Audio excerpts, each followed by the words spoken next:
Good day, folks. Assignment number 2 is now complete. Solutions have been posted online, but I just want to take a few minutes to go over this particular question. I seem to have got a lot of students who got tangled up in this particular question, so I want to make sure everybody understands this problem.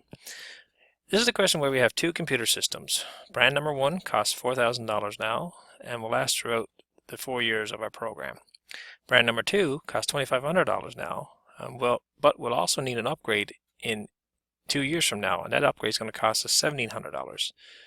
Our interest rate for the question is 8%, compounded monthly, and this is the key to this particular question, the compounded monthly part. Okay, that means that we have to use monthly compounding periods in all our calculations. So we're not going to be able to use the factor notation tables directly. We're going to end up using the original formulas from the formula sheet. So what I would like to do is we're going to compare these two systems in the present worth. So I like to draw a cash flow diagram for each one. So I'm just going to draw a quick cash flow diagram here for brand number 1. Okay, and we know that brand number 1 is going to cost us $4,000 at the beginning. So $4,000 there. Okay, and that's it for the 4 years. That's all it's going to cost us for brand number 2. Now, brand number 1. Brand number 2 now, we draw a quick cash flow diagram. It's going to cost us a value of $2,500 right now. But in 2 years' time, it's going to cost us another $1,700. So let's just say this is 2 years here. Put another one there, and $1,700. All right, so now let's just make this one a little bit bigger so we can see it, and so on. Okay, so now we have two cash flow diagrams for both computer options. What we need to do is compare these two options at the same time scale, which is basically compare them in the present worth at time 0. We know that for brand number 1, the present worth is $4,000 now. No further calculations required. Brand number 2, we're paying $2,500 now, but we're also paying for this upgrade 2 years from now. Now, this upgrade is in the future, okay? So what we need to do is convert this $1,700 2 years from now to a present value back in year 0. And we can do that by using the PF factor. We want to find the present value using given future, okay?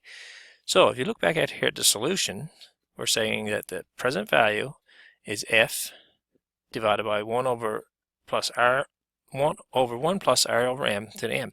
And now, remember that this is 8% compounded monthly. As soon as we see that term compounded monthly, we take our interest rate R divided by 12. That'll give us our monthly interest rate. And our compounding periods now goes from 1 year to 12 months, okay?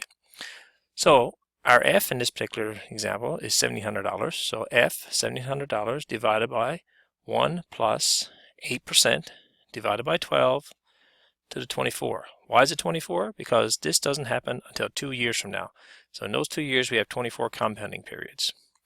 Once we do this calculation, we find the present worth of this future amount. And you should always note that because we have interest in taking into effect here, this number is always going to be higher than the present amount that we calculate.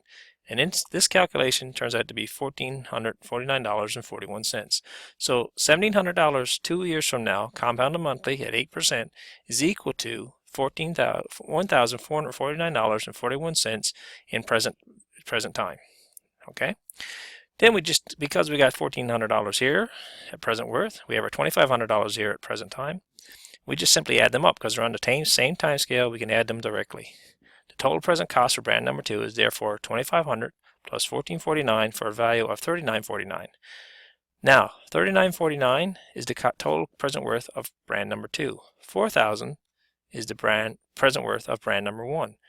Brand number 2 is cheaper by $51, so we would select brand number 2 in this particular case. So by comparing the two alternatives at the same time frame, we can do a complete analysis of this problem.